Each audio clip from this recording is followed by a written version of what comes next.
Welcome back to Mr. RamZland. We're still learning about density today, and we have an experiment with raisins in fresh water or raisins in 7-Up. And so I'm looking at your raisins over here in fresh water, and it looks like they sank. So Dora, if a raisin sinks in fresh water, what has more density, the water or the raisin? The raisin. Because it sank. But over here, Jerome, we don't have water in your graduated cylinder. What's in your graduated cylinder? 7-Up. There's 7-Up. So let's add a raisin to your 7-Up and see what happens. And don't take one out of there. Let's get a fresh raisin from over here. And see what happens when you add a raisin to your 7-Up. Go ahead and take one out. And put it in there, and let's see what happens. I see it sinking. Let's wait.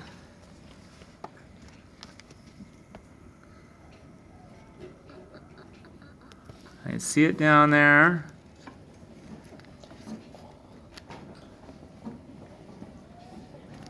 Keep watching it. Did it move a little bit? Keep watching it.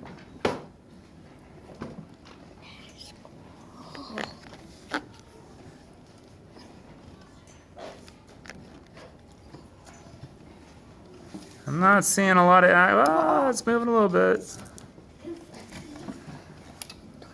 Okay, let's give that one a little bit of time, and let's try table 3. Table 3, take out a raisin there. Here we go. Well, take a fresh one. Is that a fresh one? No. Here, take a fresh raisin there. Here, Here, you work on that. And Corbin's going to add that to his graduated cylinder of 7-Up, right, Hannah? That's the 7-Up one. Let's see what happens there. And it goes. Oh, yours didn't even make it to the bottom, did it? Oh. So theirs is floating, and then it's sinking, and then it's floating again. It's bouncing I'm off sinking. of the top. Oh, I go up. Oh, I'm sinking. Oh, I go up. So Hannah, why do you think the raisin floats for a little while, it gets to the surface, and then it sinks again? Why would it do that? Because it's giving off oxygen. Okay, maybe it's giving off oxygen. There's bubbles attached to the raisin, huh? Mm-hmm. Are those bubbles oxygen or carbon dioxide?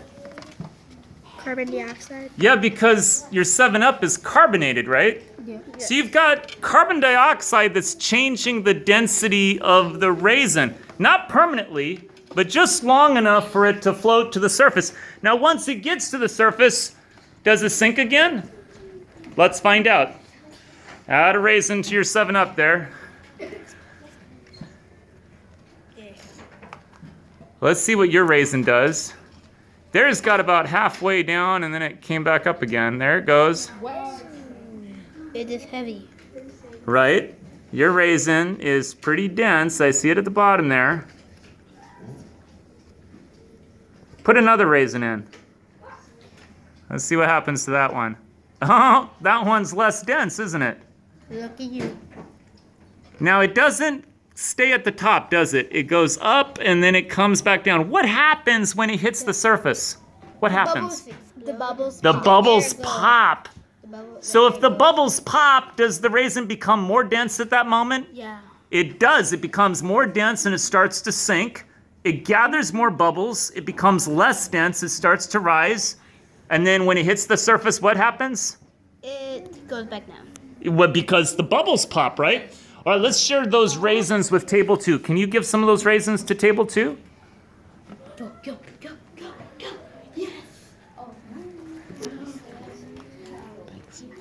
Okay, table 2, add a raisin. Let's see what happens to yours. Now your first one, oh, it went all the way down. It's coming all the way back up. Look at that raisin. So when it sinks, what's more dense, the 7-Up or the raisin? The raisin. Yeah, and when it rises, why does it rise? What's making it rise? The bubbles. The bubbles. What kind of gas is that? Is it oxygen or carbon dioxide? It is. It's carbon dioxide because your pop is carbonated. Here's some raisins for you. Why don't you add a different raisin in there and let's see what happens. Table 6, you're being very patient. You're next. Add a different one to that because our other one, I think, was a little bit too heavy. Add another one. I think you'll get one that's small enough that it'll float. There you go. Down it goes. Okay, let's try table 6. Table 6. Let's hand the raisins to Dora there. Okay, Dora, why don't you add a raisin to your 7-Up there? Oh, is it floating now? Yes. Okay, it just needed some time, didn't it? There it goes. Jerome, why does it go to the surface? What's causing it to rise? I think what's causing it to rise is the bubbles when it comes up, the carbon dioxide. Is the carbon dioxide bubble sticking to the raisin? It's floating. It goes back down. It goes down and then back up. It does, doesn't it? So when it comes back up, Mary, what do you think is causing the raisin to come back up? What? The bubbles, yeah. You can actually see bubbles stuck to it. What are those bubbles? What are they? Carbon dioxide. That's right. So when the bubbles are attached to the raisin, does that change the raisin's density?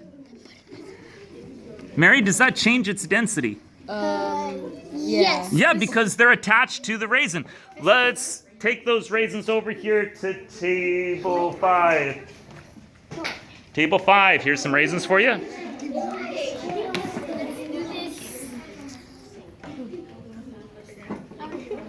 Okay, we got a raisin? Yes. Let's try it out. Bye.